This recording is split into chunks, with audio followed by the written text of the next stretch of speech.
ചെണ്ടമേളത്തിൽ ഇന്ദ്രജാലം കാട്ടി മട്ടന്നൂരും മക്കളും സംഘവും. അമ്പലപ്പുഴ ശ്രീകൃഷ്ണസ്വാമി ക്ഷേത്രത്തിലെ ചരിത്രപ്രസിദ്ധമായ 12 കളഭ മഹോത്സവത്തിന്റെ ഭാഗമായാണ് ട്രിപ്പിൾ തായമ്പക അരങ്ങേറിയത്.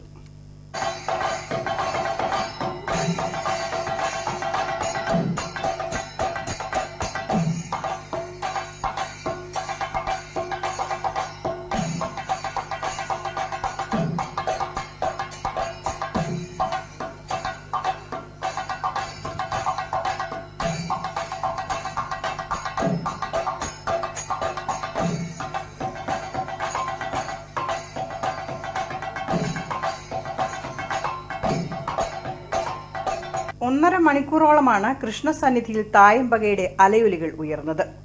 നാടിന്റെ നാനാഭാഗങ്ങളിൽ നിന്നായി ആയിരക്കണക്കിന് മേളപ്രമാണികളാണ് മട്ടന്നൂരിന്റെ ഈ ഇന്ദ്രജാലം ആസ്വദിക്കാനെത്തിയത്. മേളപ്രമാണിക്കൊപ്പം മക്കളായ വാദ്യവിശാരദ മട്ടന്നൂർ ശ്രീകാന്ത്, മട്ടന്നൂർ ശ്രീരാജ് എന്നിവരും മറ്റ് 10 ശിഷ്യന്മാരും ഈ മേളപ്പെരുമഴയിൽ പങ്കെടുത്തു.